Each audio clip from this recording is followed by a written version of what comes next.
The gear system in One Piece is far more brilliant than I think most people give it credit for, because fundamentally, this system puts almost every other anime system to shame, and I'm going to tell you why.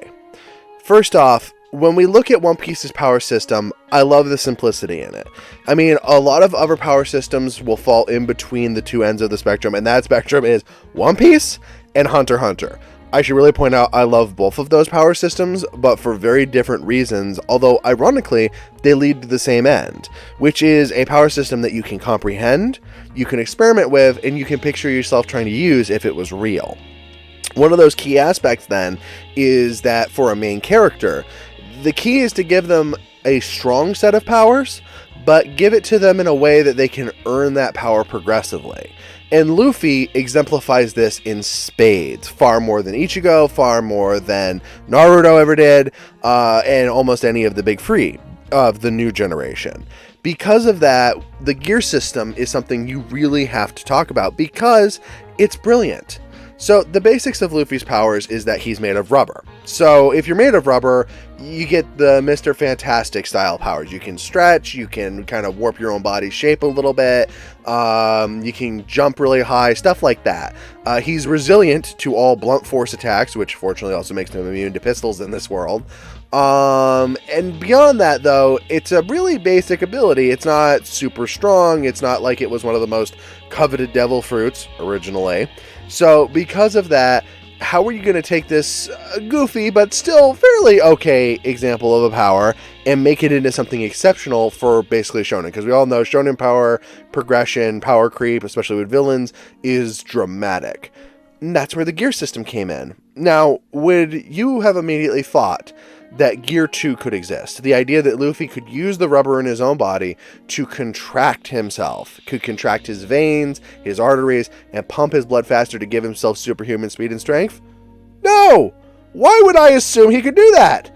And yet, once you tell me that's how it works, it immediately makes sense. Because, yeah, it works fairly similar to flowing red scale in Jujutsu Kaisen.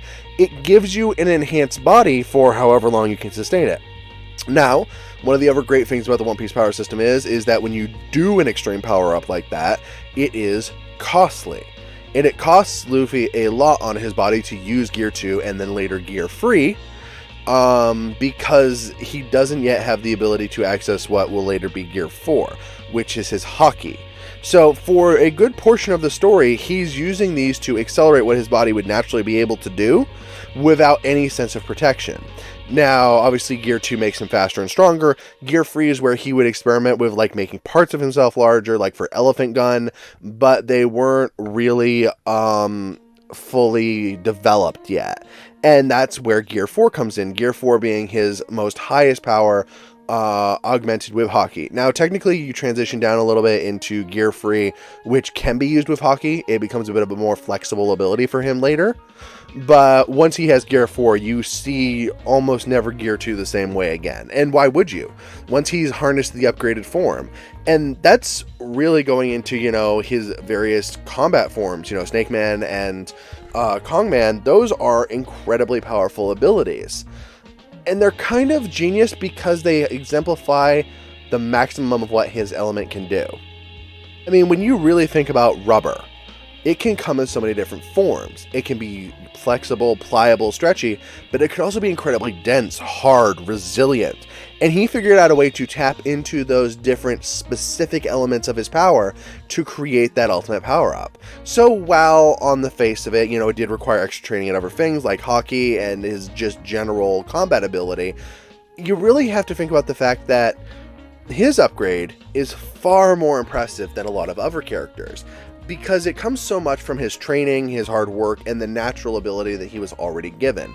He doesn't get a random upgrade from somebody else. He is not given the power from Ninja Jesus to be able to beat somebody. He is not randomly unlocking ancient ancestors' abilities that are passed down from one ability to another. He doesn't get that. He has to deal with the power that he was given and figure out how to execute it to the best of what he can. That's what makes the gear system so brilliant. It's not a handout. It is everything that is culminated from all of Luffy's experiences that we got to see, that we got to experience. So in a way, the gear system is just as much a reward for us as it is a treat to watch and read.